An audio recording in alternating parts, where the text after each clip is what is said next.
Si hasta me contrataría a ver que no sale de noche. Ahora, sin ir más lejos, ha permanecido aquí 8 días y de casa no se ha movido ni siquiera una noche. Se sienta junto a nosotros en la mesa, lee el diario en silencio o estudia itinerarios. No tiene otra distracción que no sea hacer algo de carpintería. En 2 o 3 tardes ha hecho un pequeño marco para cuadro. Cuando usted lo vea, se asombrará. Es muy bonito. Está colgado allí en el dormitorio. Lo verá inmediatamente, en cuanto abra Gregorio. Por lo demás, me alegro de verle, señor principal, ya que nosotros, por nuestra parte, jamás hubiéramos podido convencer a Gregorio para que abriera esa puerta. Es muy tosudo, ciertamente no se siente bien, a pesar de que dijo lo contrario. Ya voy, exclamó lenta y prudentemente Gregorio, sin moverse para no perder nada de la conversación.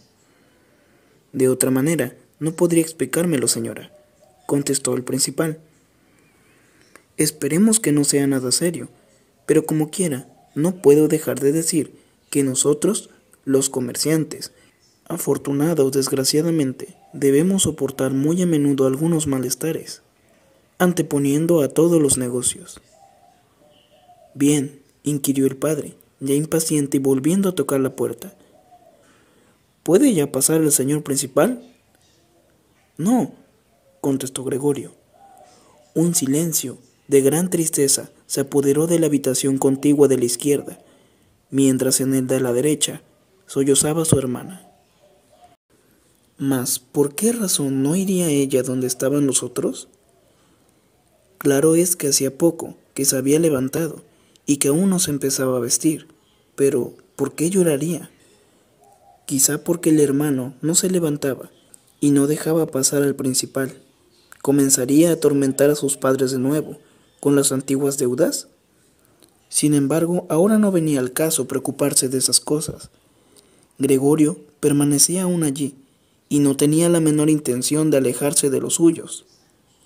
En ese instante se encontraba tirado en la alfombra, y ninguna persona que le hubiera visto en el estado en el que se hallaba habría podido imaginarse que hiciera pasar al principal a su habitación. Pero esta insignificante falta de cortesía, de la que en su momento le daría cumplida satisfacción, no era suficiente causa para despedirle sin más ni más.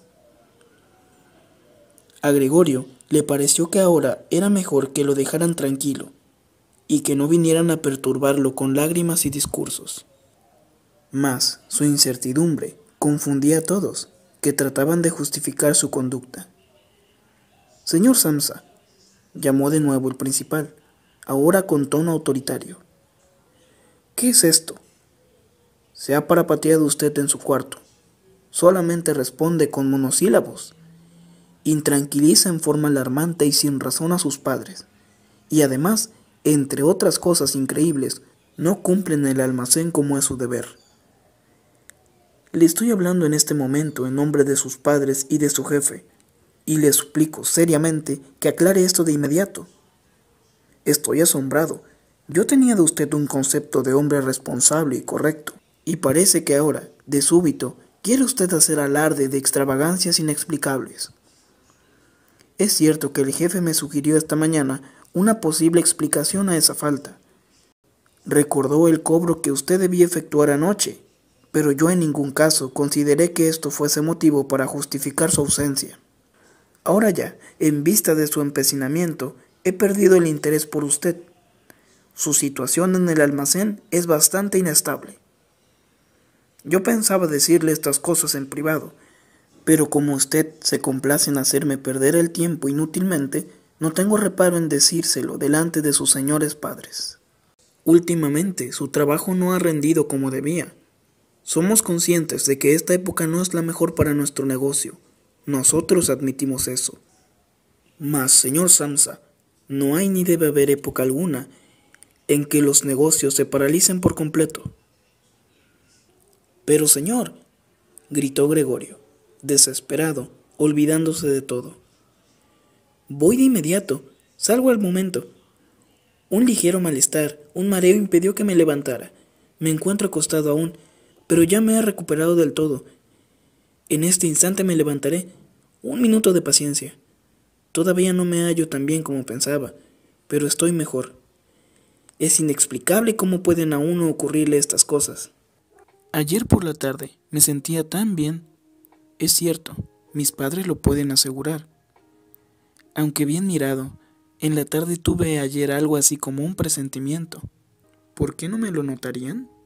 ¿Y por qué no lo comentaría yo en el almacén? Uno siempre piensa que puede pasar en pie la enfermedad, sin tener que quedarse en casa. Señor principal, sea considerado con mis padres. No se justifican todas las censuras de que me ha dejado hecho objeto. Jamás me habían dicho algo semejante. Creo que usted no ha sabido de los últimos pedidos que he tomado. Y además, me iré en el tren de las 8. Estas 2 horas de descanso me vinieron muy bien. Me he recuperado. No se retarde usted más, señor. De inmediato estoy en el almacén. Aclare allí usted esto, y por favor, discúlpeme con el jefe. Y mientras soltaba, atropellándose, este discurso, sin darse casi cuenta de lo que decía, Gregorio, gracias a la práctica de movimientos lograda en la cama, se acercó con facilidad al baúl y procuró enderezarse afirmándose en él. Deseaba, en efecto, abrir la puerta, que lo viera el principal y conversar con él. Tenía curiosidad por saber qué dirían cuando le mirasen los que con tanta insistencia le llamaban. Si se espantaban, Gregorio se encontraría libre de toda responsabilidad y no tendría nada que temer. En caso contrario, si se quedaban tan tranquilos, tampoco tendría por qué alarmarse, y podría, apurándose, alcanzar a estar a las 8 en la estación. Repetidas veces se resbaló contra las paredes lisas del baúl, pero, finalmente, un último salto le puso de pie. De los dolores del vientre, aunque muy fuertes, no se preocupaba. Se dejó caer contra el respaldo de una silla que tenía cerca, a cuyos bordes se agarró finamente con sus patas. Consiguió al mismo tiempo recobrar el dominio de sí mismo, y calló para escuchar lo que hablaba el principal. ¿Entendieron ustedes algo de lo que dijo?, preguntaba éste a sus padres. No se estará haciendo loco. Por Dios, dijo la madre sollozando. Quizás se encuentra muy mal y nosotros lo estamos atormentando. Y de inmediato gritó: ¡Grit! ¡Grit! ¿Qué ocurre, madre?, respondió la hermana por el otro lado del dormitorio de Gregorio, a través del cual hablaban. Debes ir ahora mismo en busca del médico. Gregorio está enfermo. Date prisa. ¿Te has dado cuenta cómo habla ahora Gregorio? Tiene voz de animal, agregó el principal, que conversaba en voz sumamente baja, comparada con los gritos de la mamá. ¡Ana! ¡Ana!, gritó el padre, mirando a la cocina a través del recibidor y golpeando las manos. Salga de inmediato a buscar un cerrajero.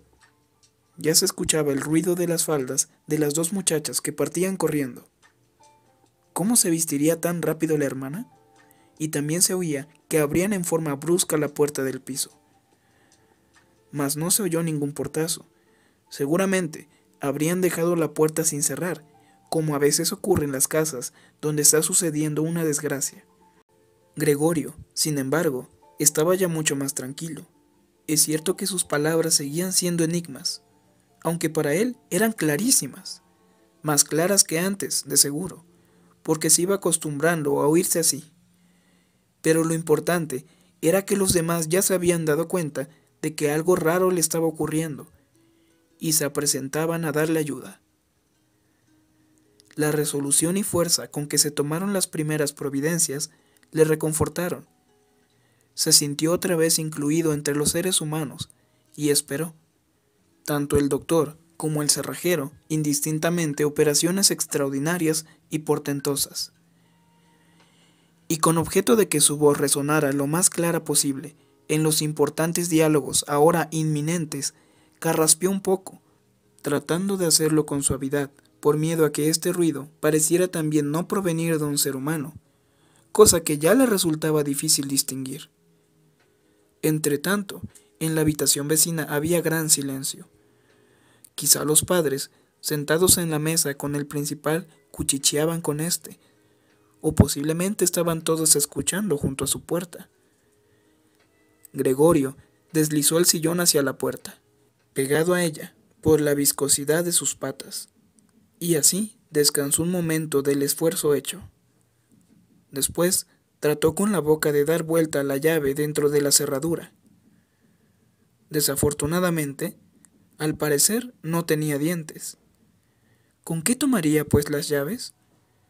Bueno, tenía unas mandíbulas muy firmes, y con ellas pudo mover la llave, sin prestar atención al prejuicio que se hacía, ya que un líquido oscuro brotó de la boca, chorreando por la llave y cayendo hasta el piso.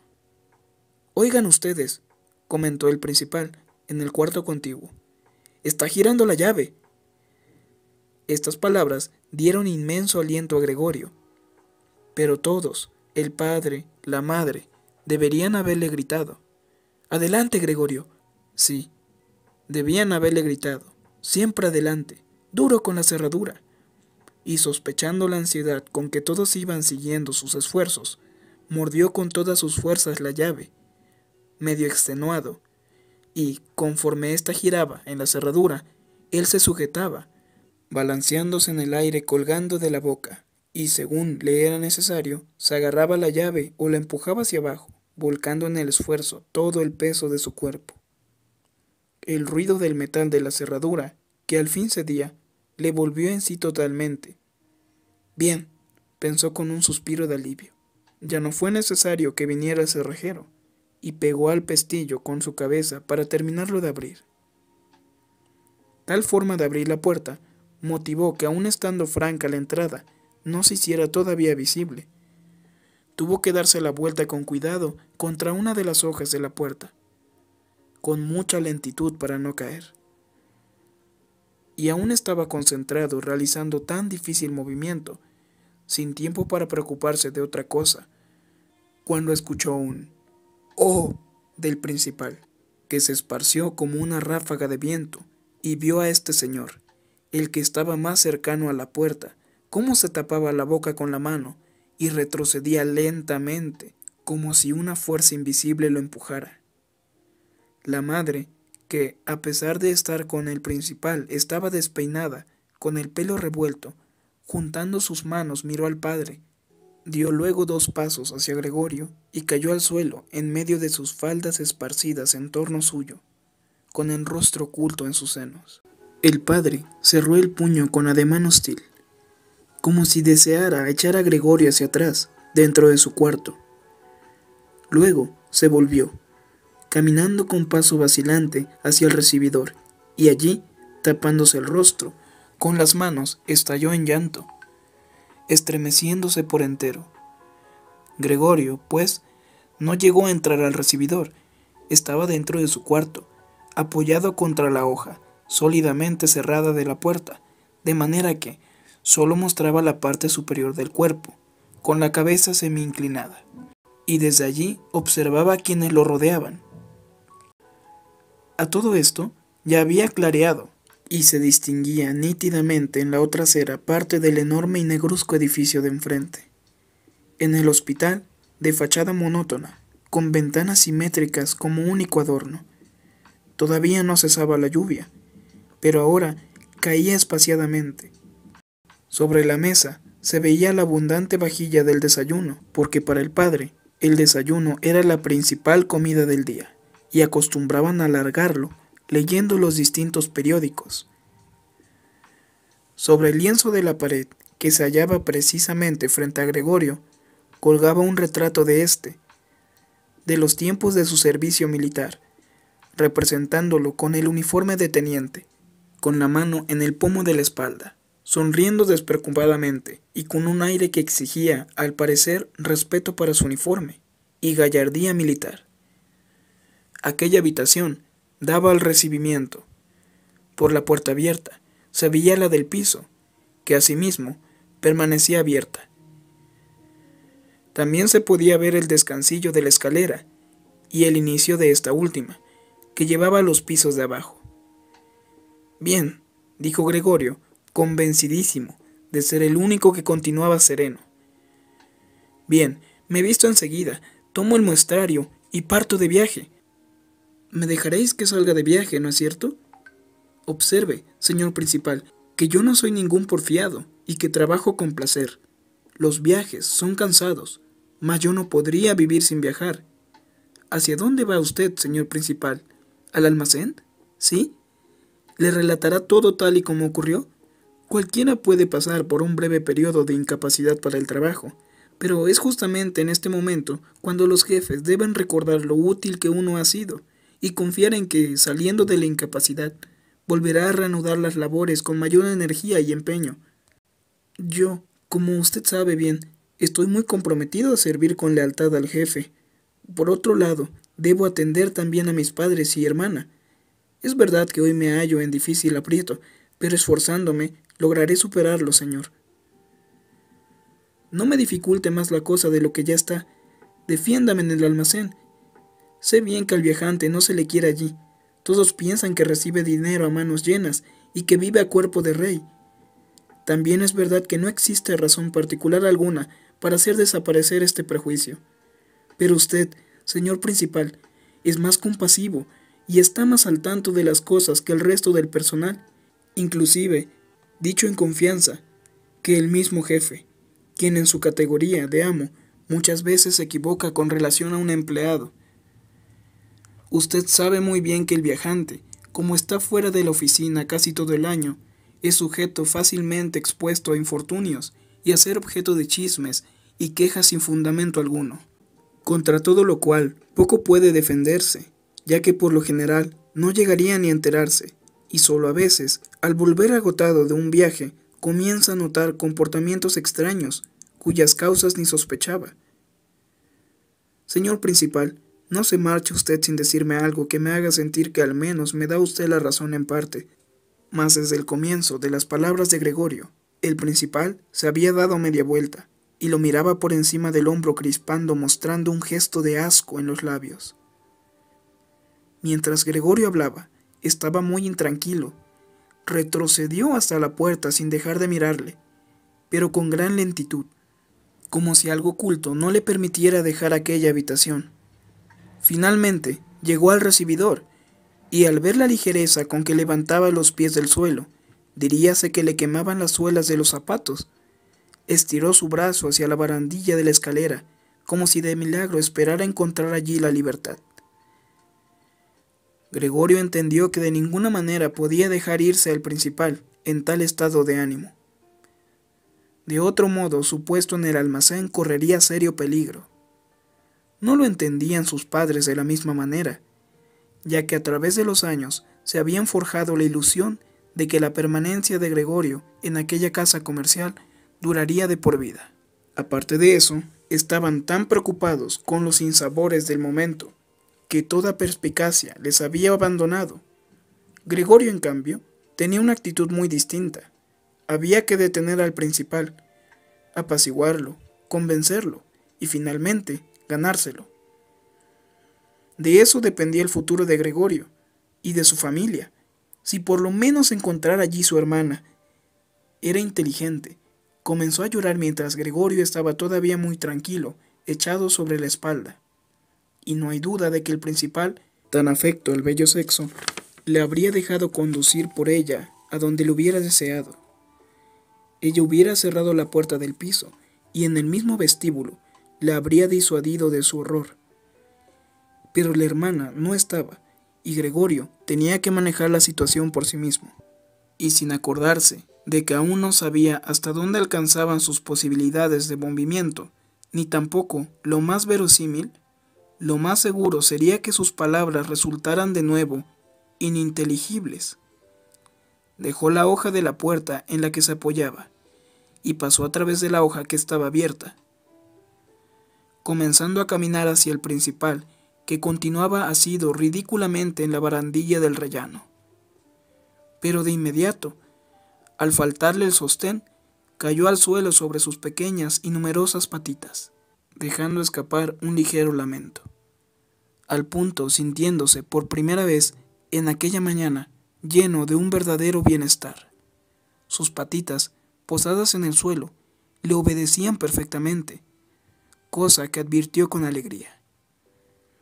Vio que se esforzaban en llevarle en la dirección que él deseaba, y se inclinó a creer que tenía al alcance de la mano el fin de su sufrimiento. Pero, justo en el instante en que Gregorio se encontraba en el suelo, balanceándose con reprimida ansiedad, al frente y cerca de su madre, ésta, que parecía estar completamente trastornada, dio un salto brusco, al mismo tiempo que se puso a gritar con los brazos y los dedos extendidos: ¡Socorro! ¡Dios mío! ¡Socorro! Agachaba la cabeza como para mirar mejor a Gregorio, mas de repente, como para desmentir lo que veía, cayóse de espaldas sobre la mesa y, olvidando que aún estaba puesta, quedó sentada en ella, inmóvil, sin percatarse de que el café chorreaba de la cafetera que se había volcado y se estaba derramando hasta la alfombra. «¡Mamá! ¡Mamá!», murmuró Gregorio, mirándola de arriba abajo. Por un momento olvidó la presencia del principal, y al ver al café derramado, abrió y cerró repetidas veces sus mandíbulas en el vacío. Se oyó otro grito de la madre, que, apartándose de la mesa, se lanzó a los brazos del padre, que acudía a su encuentro. Pero Gregorio no tenía ahora tiempo de preocuparse de sus padres, pues el principal estaba ya en la escalera, con la barbilla apoyada en la baranda, mirando aquel espectáculo por última vez. Gregorio tomó impulso con ánimo de alcanzarle. El principal debió adivinar su intención, porque bajó de un salto varios escalones y desapareció, mientras todavía sus alaridos resonaban por toda la escalera. Desgraciadamente, la espantada del principal pareció haber trastornado completamente al padre, que hasta ese momento había conservado más o menos en sus cabales, porque en vez de correr tras el que salió disparado, o al menos dejar que Gregorio fuera en su persecución, agarró con la mano derecha el bastón que el principal había dejado abandonado en una silla, junto con el sombrero y el abrigo, y, tomando de la mesa con la otra mano un gran periódico, comenzó a patear fuertemente el suelo, blandiendo el papel y el bastón para llevar a Gregorio nuevamente a su cuarto. No le sirvieron a éste sus súplicas, que ni siquiera le entendían, y por más que bajaba sumiso la cabeza, el padre seguía en su pataleo, cada vez más violento. Su madre, por otro lado, aunque el tiempo era frío, abrió una ventana y, reclinada hacia el exterior, se cubría la cara con las manos. Entre la ventana abierta y la escalera se formó una fuerte corriente de aire. Las cortinas se abombaron, los periódicos se agitaban sobre la mesa, y algunas hojas cayeron al suelo. El padre, inexorable, apuraba la retirada con salvajes silbidos. Mas Gregorio aún no tenía mucha práctica en caminar hacia atrás, y la maniobra iba muy lenta. Si al menos hubiera podido darse vuelta, hubiera llegado rápido a su cuarto, pero no se atrevía a hacerlo, por no violentar más a su padre con la lentitud de tal rotación. Y en cualquier momento, el bastón, en manos de su padre, podría golpearle fatalmente la espalda o la cabeza. Pero, al fin, no le quedó otra cosa que hacer que volverse, al darse cuenta con horror que caminando hacia atrás no podía controlar su dirección. De manera que, aunque no dejó de mirar angustiado a su padre, comenzó a dar la vuelta, lo más vertiginoso que pudo, que fue muy lento.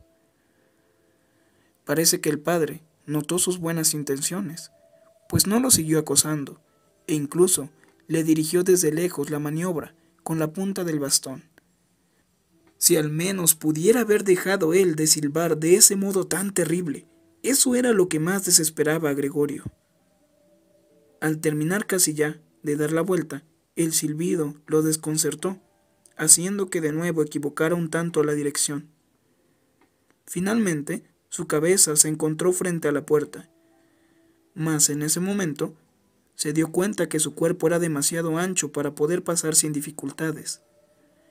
Al padre, como era de esperar dado su estado de ánimo, tampoco se le ocurrió abrir la otra hoja de la puerta para que Gregorio tuviera espacio para pasar.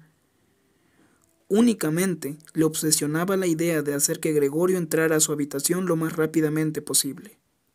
Tampoco habría soportado él jamás los minuciosos preparativos que Gregorio precisaba para incorporarse y poder así, quizá, pasar por la puerta. Probablemente, ahora estaba haciendo más ruido que nunca, urgiendo a Gregorio para que avanzara, como si para ello no existiera ningún impedimento. Gregorio escuchaba tras sí una voz que parecía increíble fuera la de su progenitor. La cosa no era para bromas. Gregorio, arriesgándole todo, se metió como pudo en la puerta. Se levantó de medio lado. Ahora estaba reclinado en un ángulo del umbral con el costado totalmente destrozado. En la nitidez de la puerta se pegaron unas manchas asquerosas. Allí quedó Gregorio atrapado, totalmente impedido de moverse por sí mismo en lo más mínimo. Las patitas de uno de los lados colgaban temblorosas en el aire, mientras las del otro lado quedaron dolorosamente prensadas contra el suelo. Entonces, su padre le dio por detrás un fuerte y a la vez salvador empujón, que lo lanzó dentro de la habitación, al mismo tiempo que sangraba abundantemente. Enseguida, la puerta fue cerrada de un bastonazo, y finalmente todo volvió a la calma.